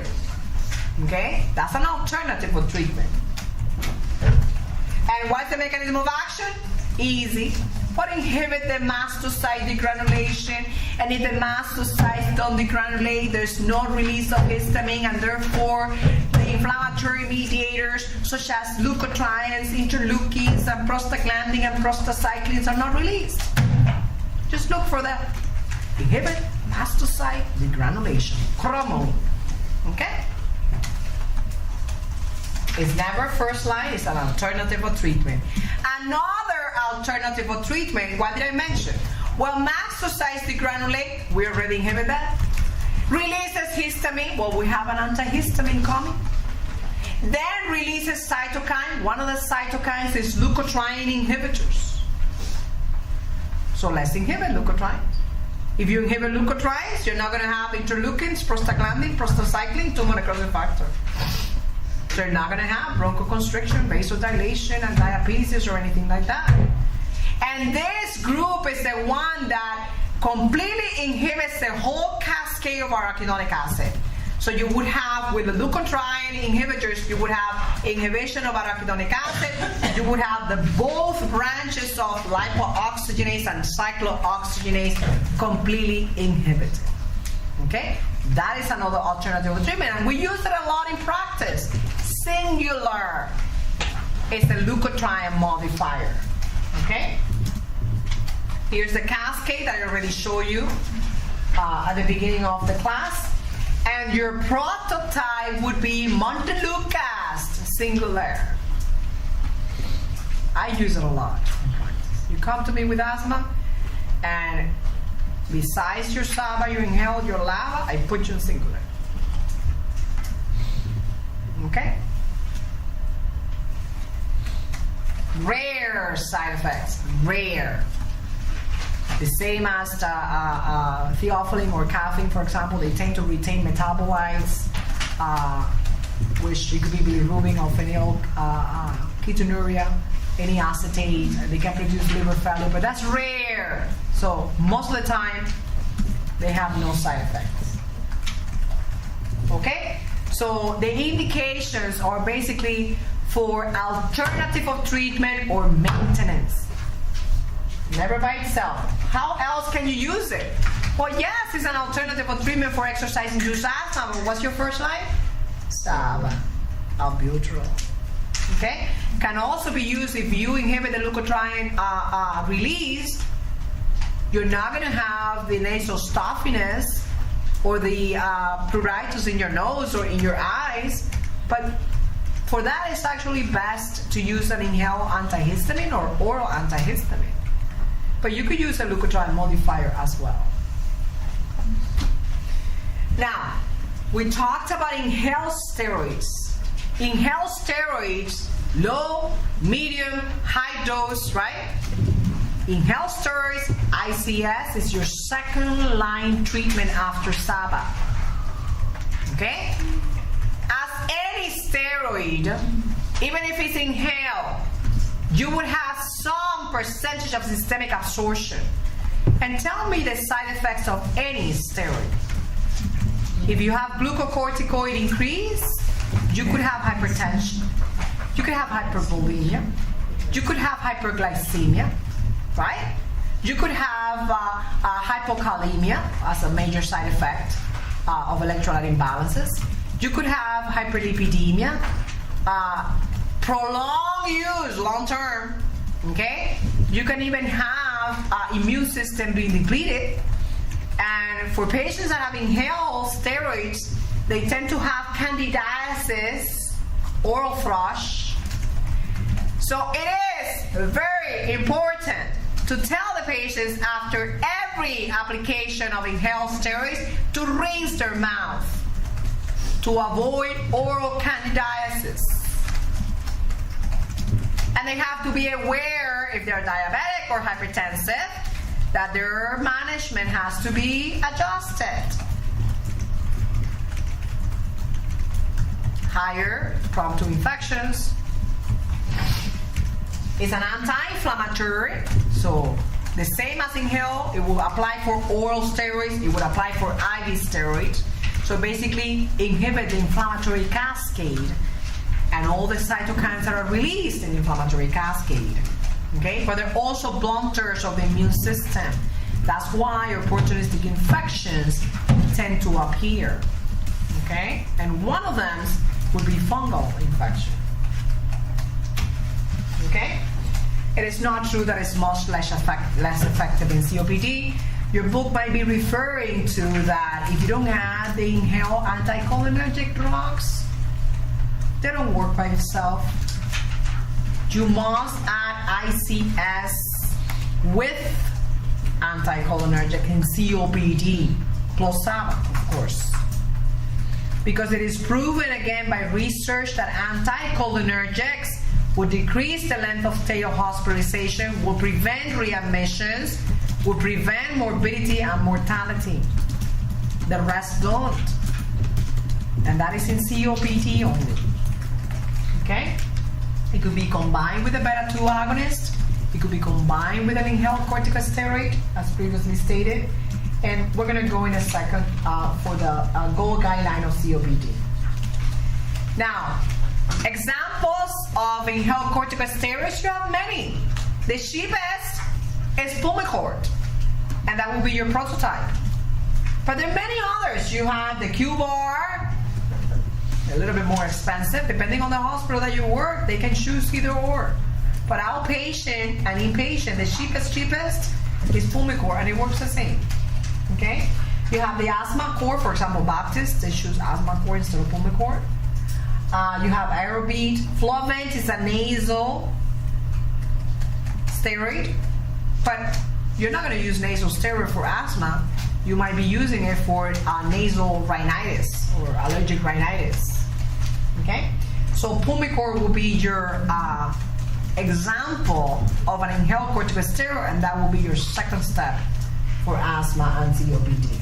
Okay? Always start with the lowest dose and then increase, you know that. And what else can give you? Patients complain of not only oral candidiasis, but they also complain of hoarseness. So it tends to alter the vocal cord by producing dryness, and even more when the patients have an oral candidiasis. So to avoid the hoarseness, to avoid the dysphonia, to avoid the temporary vocal paralysis, to avoid the oral candidiasis, educate your patient to rinse their mouth after every application.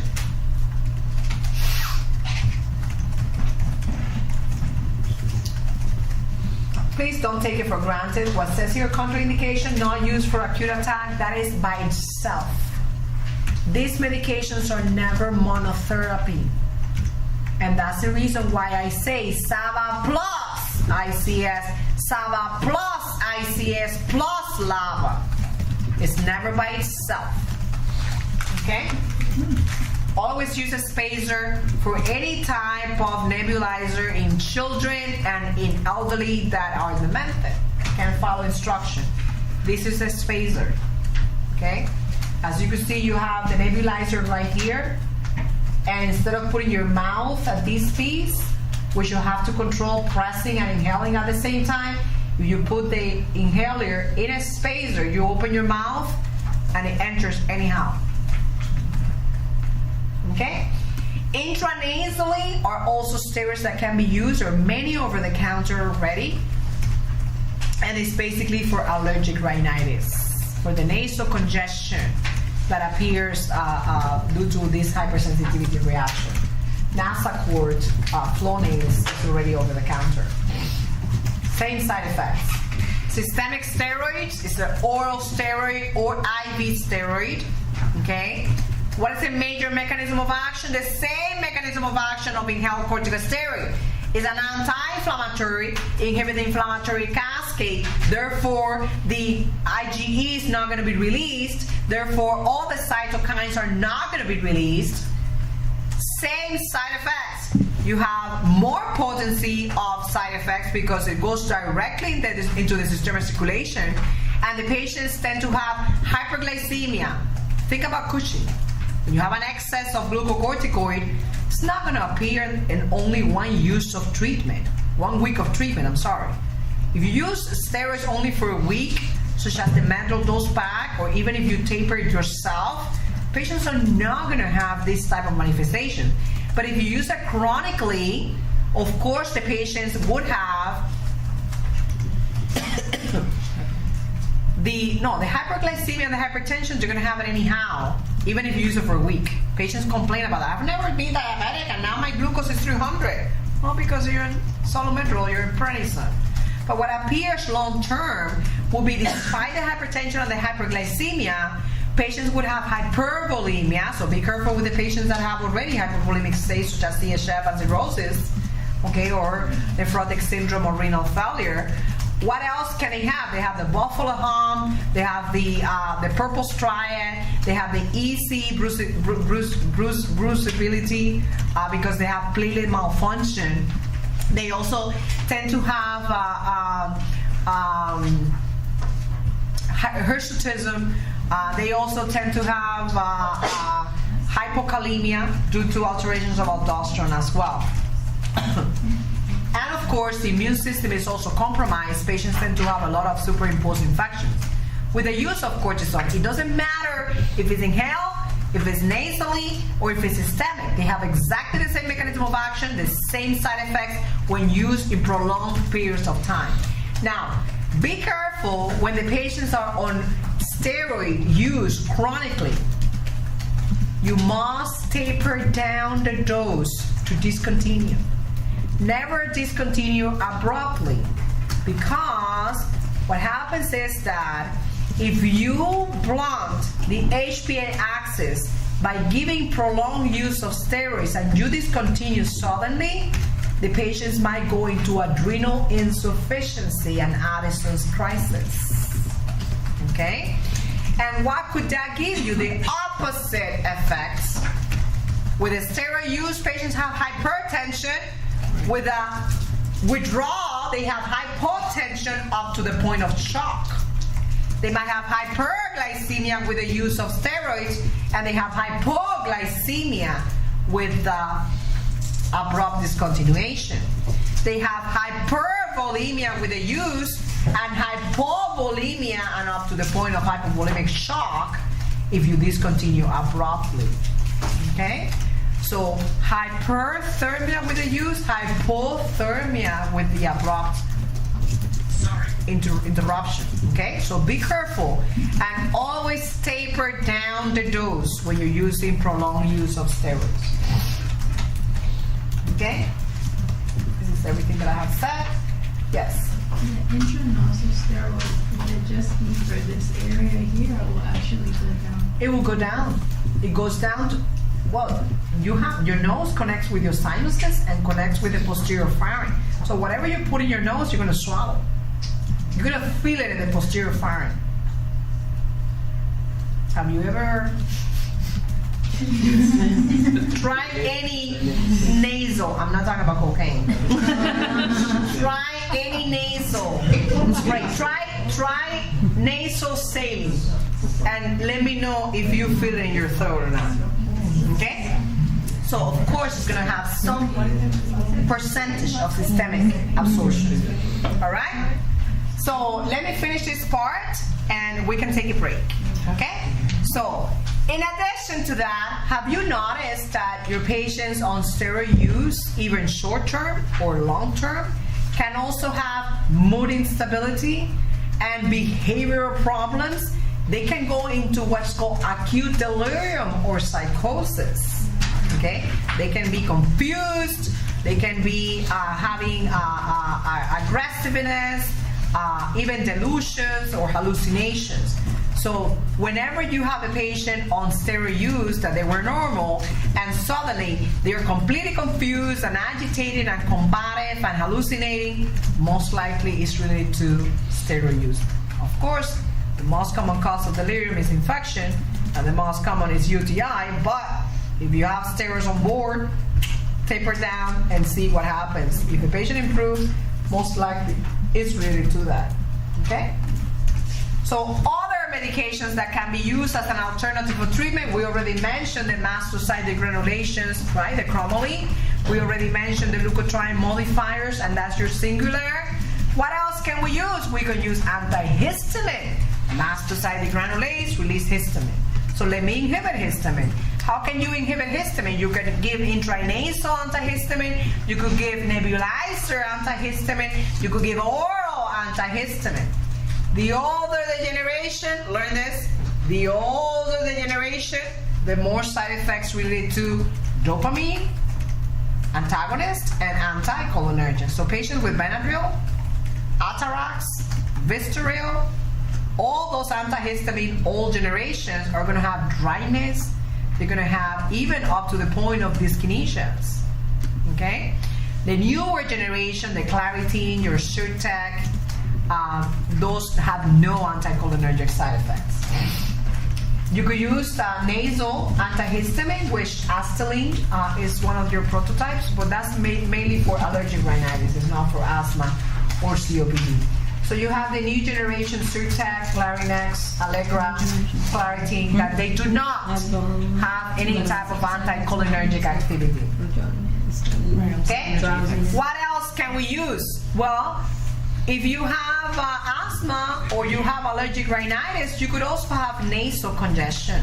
The best to use there is not a nasal decongestant, because nasal decongestant have phenylephrine, and phenylephrine is a catecholamine that produces vasoconstriction and therefore hypertension. And yes, it produces constriction at the level of the nose, and the patient breathes better really fast, but then produces vasodilation again, a rebound, and patients become addicted to it. Besides the fact that they can have hypertension as a side effect. So it's a contraindicated medication for patients that have hypertension, and you must educate the patients for that. And once you start Afrin, you should be on Afrin for life, because you have a major rebound effect. And you could taper it down, and the patients have a really hard time to be discontinued from Afrin, because once you discontinue it, first you have to, if you give like 5 or 6 applications on a day, you have to taper it down to 3, to 2, to 1. And once they are missing that one, they have nasal stuffiness, they can't breathe, and it's like a withdrawal effect. They have to be conscious about it and hold on it, because otherwise, if they pump again, the cycle continues.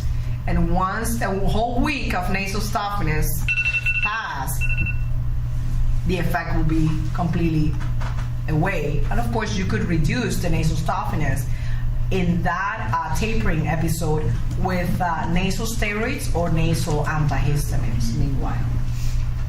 Vaporizing water without any type of additive that could be irritant to the nostrils. What else can be used? The cough is a reflex and should not be blunt, okay? Unless you cannot sleep with a cough. Cough is necessary for sputum production, even if, mostly on the case of COPD and patients that have pneumonias. If you need to blunt the cough because the patients can't sleep, you could use mucolytics. Mucolytics are the best. You could use Mucinex, which is guaifenesin, Robitussin, which is also guaifenesin over the counter. And if it's necessary, you can add codeine to it. Be careful with falls. It's a narcotic. Or you could also use, which really works, okay, not only for any type of cough, but also for cardiac cough related to CHF, benzonatate, which is Tasalon pearls. Excellent drug. Okay? And the last resource will be your immunomodulators. Really expensive. And what are the major side effects? You're blunting completely the immune response. So infection is what you have to look for. Look for signs and symptoms of infection. Neutropenias and pancytopenias. Highly expensive. And it's the last resource. And it also can give you anaphylaxis, even though it's really rare. Patients can have a Stevens-Johnson syndrome with immunomodulators. Okay? You can take a break.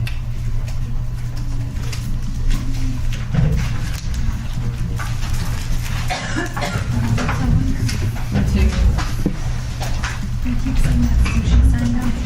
Oh, I'm gonna there's a Well, you can talk to more than you.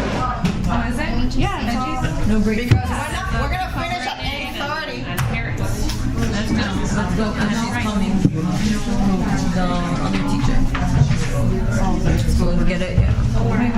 The other teacher's gonna come. Can you bring me? Can you bring me? Yeah. No, we got it. Yeah, no, yeah. Thank you. At least we could do all you do is talk for 4 hours. Hey.